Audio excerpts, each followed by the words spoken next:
We may be in for one of the best Contender Series cards of all time in Week 2 because Week 1, Dana White was not happy. In fact, he was so unhappy with the performances by most of the fighters that he took the one guy that he was most impressed by and he put him on UFC 319, Beisinger Sosirkaev. Insane performance. He's going to be fighting tonight. I'm recording this on Saturday before UFC 319 goes down, so hopefully he has a good performance and hopefully he turns into a star. Who's the star going to be this week? We got some pretty solid fights to go through. I taped everything. I'm going to go through every single fight. I'm going to give you some information about these fighters, give you a breakdown of how I think it's going to go. I'll leave you with a pick.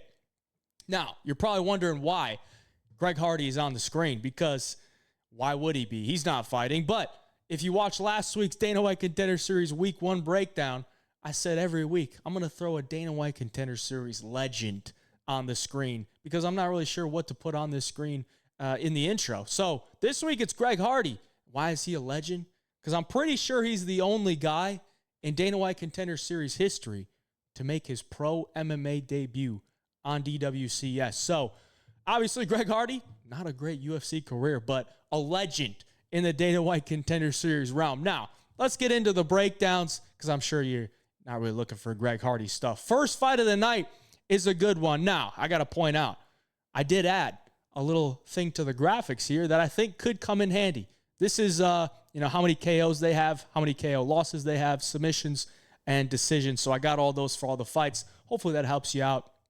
Makes it a little bit easier to try to figure out what kind of fighters these guys are. So Brandon Holmes, mostly a striker. I did take notes. So if you see me looking at my phone, I took notes because I'm not very familiar with these guys, so I got to, go through the notes a little bit, refresh my brain. But from what I remember from Brandon Holmes, strong, athletic, God-gifted power, I would say. A little bit green, though. He's 5-0 in his career. I don't think he's fought the best level of competition, but he has had a fight, in, I think it was LFA or Cage Fury that was a decent level of opposition. I don't really think we've seen his grappling tested too much, which is going to be a big deal here because he's taken on Cam Rowston. And Cam Rowston was on the Contender Series last year and lost to Torres Finney. Now, Rowston comes in as the underdog. He was an underdog to Torres Finney. So back-to-back dog spots for Cam Rowston, and I got to believe he's coming into this one with a better chance to win against Torres because Cam Rowston, since he lost to Torres, he's won 3 fights in a row on the regional scene. Love to see that. If you lose on the Contender Series and you go out and win 3 fights, I got to give my respect. You're putting in the time. You're putting in the work to get your spot back on the Contender Series. But when I was watching some of those fights, I got to say I was a little bit nervous for him. He's a city kickboxing guy, tall, lengthy, 6'2", but he doesn't really use it, and he's a little bit slow. Kind of got a little bit of giraffe syndrome, as my boy, the MMA fortune teller, would say. Tall and lengthy, but a little bit awkward and just not really using that length to, stick and move to the outside and win fights that way. He's actually kind of using it, at least in his most recent fights, to smother guys with his grappling. He's shooting a lot of sloppy entries, which works on the regional scene sometimes. So if you get to the big show, I'm not sure how much that's going to use. But when he does get his takedowns, he's going for single legs. He's going for double legs. He's going for trips. So he's got multiple paths to get that takedown. And once he gets you down, he's going to look to be heavy on top. He's going to look to take your back. On the feet, I haven't really seen anything on the feet that I would be scared of for Brandon Holmes. But for Brandon Holmes, this dude is very, very hittable. Kind of a stiff striker, but I think that's because he believes in his power so much that he's just willing to go in there into the pocket and throw hands. Now, no head movement when he's in the pocket, and I've seen him dropped many, many times. So I believe this Brandon Holmes guy is a lot more green than Cam Rowston. So I was a little bit surprised to see that Brandon Holmes was the favorite at -155. He's got potential. He's definitely got to work on some stuff, but every time that he was taken down, he fought through it. But I don't know if those guys are on the grappling level that Cam Rowston is. I'm not saying Cam Rowston is some amazing grappler, but I do think he does have a high upside to finish this fight if the fight does hit the ground. On the feet, Brandon Holmes could definitely knock out Rowston. Holmes has some nasty power, And if he connects on Cam Rowston, I don't think Cam Rowston's going to like it.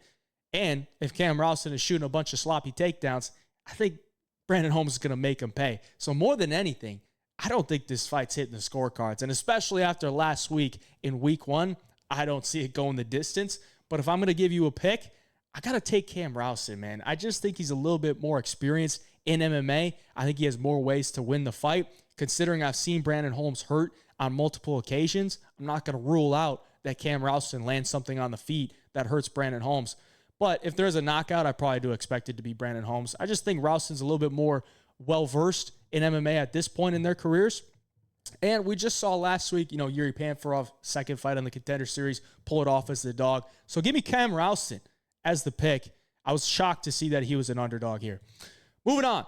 Lewis Lee Scott coming in as a minus 450 favorite, taking on Kaushik Saikumar. This is an interesting matchup because when I was going through the tape, I was watching Lewis Lee Scott.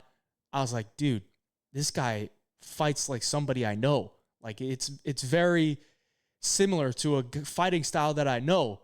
I just couldn't put my finger on it. And then they show his coach in the corner, and I see Carl Prince. He trains out of Manchester Top Team, and the equivalent to how this guy fights is Lerone Murphy.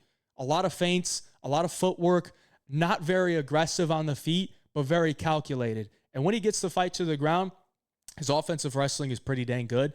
Defensive wrestling, I think, is pretty solid as well. I mean, he can get taken down, but he will get back up right away, kind of like Lerone Murphy. Now, we'll see if that holds up against Aaron Pico, but either way, Lewis Lee Scott, 9-0, 5 KOs, 2 submissions, 2 decisions. I think he is a very solid prospect coming in here on the Contender Series. I think he's had 16 amateur fights as well, so he's got a lot of experience. And Kaushik Saikumar, on the other hand, I was watching this guy. I was not impressed. Not impressed whatsoever. Now, he trains in Virginia, I believe, and his head coach is Ryan Hall. That's a red flag. That's a red flag. Now, Ryan Hall is a jiu-jitsu ace, right? He is an unbelievable grappler, very unorthodox grappler. And Saikumar, I just don't think has any of those skills. He's got 1 submission on his record. And I was watching his fights, and then this guy does not offer much on the feet whatsoever. And his last fight was in Cage Fury, I believe. And he was an underdog in that fight. And when I was watching it, he was losing the entire fight. He was down 2-0, and he found some fluke knee in the clinch and knocked the guy out, and it was actually a very early stoppage. He knocked him down, fell on his back from a knee, kind of like I don't want to say it was a slip, but he definitely landed the knee, and the guy was like a little bit dazed, and the ref stepped in, and I honestly thought it was a terrible stoppage. So now here he is, coming off a win as an underdog where he was down 2-0 and landed a knee, making his Dana White Contender Series opportunity, and I just don't see how it goes well, man. He's Indian. Shout out to Jubilee, but I don't think, he's been training in the States for a while, so he's not like training over in India with nobody. He's training with Ryan Hall. It's cool, but that's not really going to, help your striking at all. And watching this guy on the feet, I think he's going to be lost out there against Lewis Lee Scott. Offensive wrestling from Saikumar, I don't think it's good enough to get the fight to the ground. I honestly think if Lewis Lee Scott wants to put this guy away, he should be able to put this guy away easily. Now, obviously, we've never seen it. He's undefeated 5-0. But I got to believe if Lewis Lee Scott wants to turn up on this guy, I think he can get a finish here. And if not, he could definitely just 30-27 him on the feet. I don't see how it goes well for Saikumar. So give me Lewis Lee Scott here. I think he's a pretty polished guy compared to a lot of these guys, these 5-0 guys, Brandon Holmes, who I just talked about. Lewis Lee Scott's a polished guy, trains at a good camp, under a good coach. I think he's got a lot of good skills. Not super exciting, but I do think he's way better than Saikumar that he could turn up and get a finish here. So give me Lewis Lee Scott for the pick. Moving on to some big boys, the heavyweights. Josh Hokit comes in here as a minus 500 favorite. Now, let me tell you about Josh Hokit. I got some stuff written down. But Josh Hokit, 2-time D1 All-American wrestler at Fresno State. He was an undrafted free agent to the 49ers as a tight end / fullback, and he was a running back in college. Now, considering this dude was a running back in college, he's athletic. He was a D1 athlete in football and wrestling. So we got a real athlete here in Josh Hokit, which some heavyweights in the UFC cannot say they are an athlete. They are just big and blubbery. Josh Hokit looks like a damn good athlete, and I understand why he's the favorite here, but it's pretty big, man. Minus 500 is a lot for a heavyweight fight. Josh Hokit has 5 fights, 4 of them all first round finishes. The other one was his Bellator debut. He's got 2 fights in Bellator. I think it was his Bellator debut. He went to the 3rd round, and he got an arm triangle choke. Now, Hokit actually has more submissions than he does knockouts, but what he wants to do is get you to the ground, use that wrestling, be heavy on top, and TKO you or find a submission. I was actually impressed that he's got the submissions because for a wrestler and, athletic guy, I think he would usually just go for the TKOs, but he's got a rear naked choke. He's got a arm bar and an arm triangle. So, those are 3 submissions in his bag that we know of. On the other side, Guilherme Uriel comes in at plus 375. This guy lost to Lucas Camacho, who was on the Contender Series last year, and lost to Mario Pinto. But that's his only loss. So, it's a decent level loss. I wouldn't really say Lucas Camacho is a great fighter. But if you watch that fight, Uriel had Camacho in some real danger in that fight. And ultimately, I think he just gassed out. This guy's never been past the first round. And his only loss came with like 4 minutes, or maybe I think it was less than a minute into less than a minute left in the first round, and he looked gassed. It wasn't even like a big shot that Lucas Camacho hit him with that, knocked him out. It was more of like a TKO because they got gassed after 4 minutes. I guess maybe because he had him hurt, he was looking for the finish, but the cardio is going to be a question for Guilherme Uriel. If this fight gets out of round 1 and he doesn't have, a lot of success in round 1, I think this guy's probably going to fall off a cliff. Hokit, at least we've seen him go to the 3rd round and find a finish late. I did expect Hokit to be the favorite here just because he's got all those accolades. He's got the Bellator experience, and the wrestling grappling upside is there. Uriel does have, submissions on the record. He's not 3-0 to the submission. I'm sorry. Oh, yeah, he is. 3-0. 3-0 to the submission. But most recently, he got a guillotine where the dude just shot a takedown on him, and he pulled guillotine, which is crazy to see at heavyweights because most of these guys just don't have necks. But he is a BJJ black belt, as what he says on Instagram. So he does have some ground skills. I do think he has some power on the feet. So this is heavyweight MMA. And we're talking about 2 guys that are relatively inexperienced. One guy lands a shot, like the fight could be over. I would not lay the chalk on Hokit at minus 500. I'd probably look for some type of under 1.5 or something like that. But for the pick, I'm going to take Hokit because I do think the wrestling is going to be there. And Uriel does gas. So, if the fight extends, I expect Hokit to be the fresher guy. And if you get on top of a guy that's gassed, they're usually going to give up. So give me Josh Hokit for the pick here. Should be a fun one, though. I think Hokit could be, a fun prospect to look out for with all the accolades.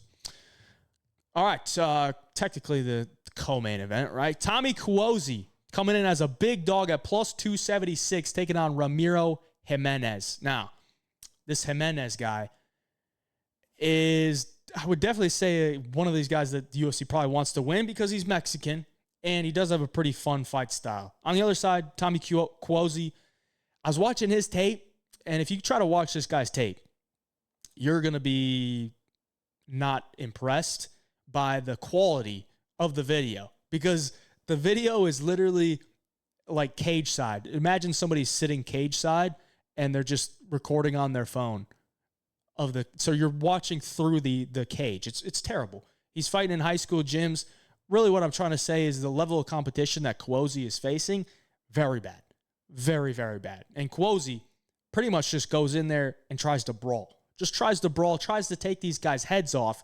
And he does have found some grappling success against these guys, but it looks kind of sloppy, man. It's not like going in there, shooting clean double, like getting these guys to the ground and like process sub to him. He's more of a brawl with you, fall into you, like throw you down and then try to brawl on top and maybe find a choke. So I don't know that this guy is like there's no clean technique to him. There's really none, but he is exciting. And I understand why they brought him into the contender series because he's 8-0.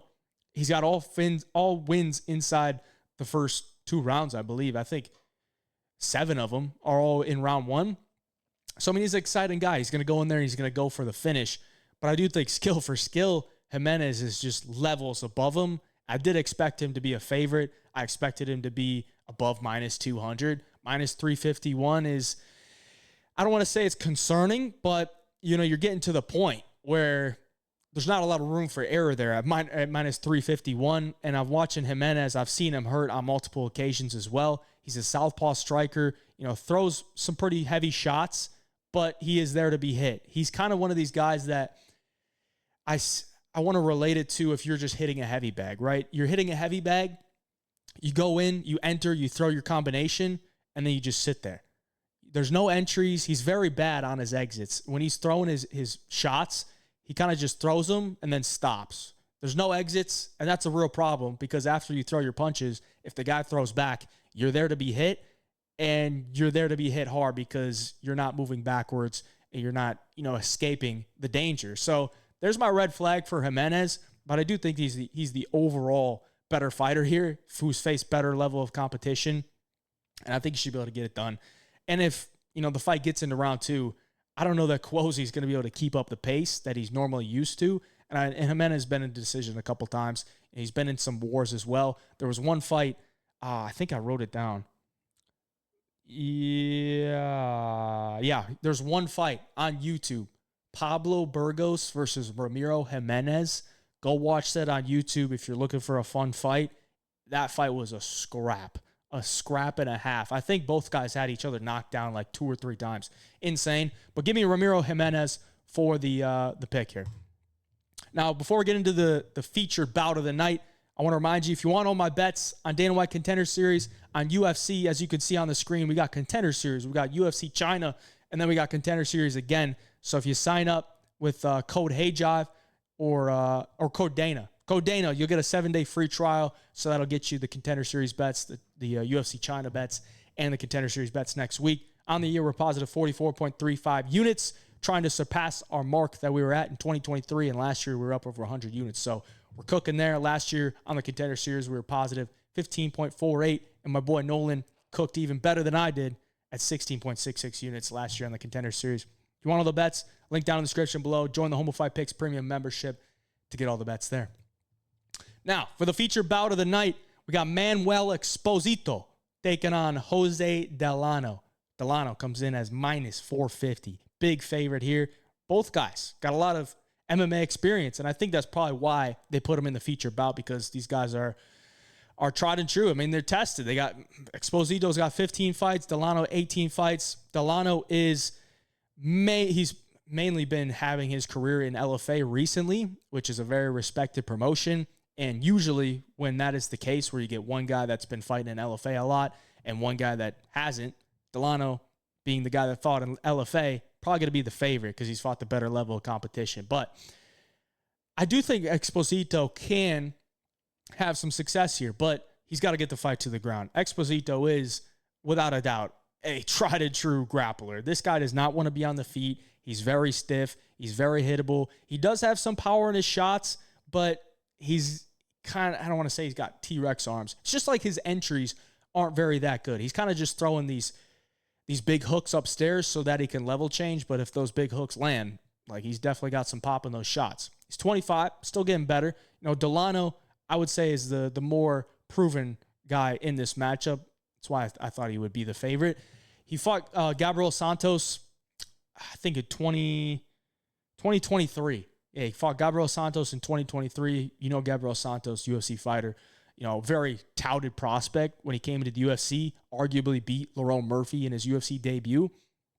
And Delano was right there with him the entire fight. He actually stuffed every single takedown of Gabriel Santos. And Santos is a pretty good wrestler, pretty good grappler. Delano has some pretty good takedown defense.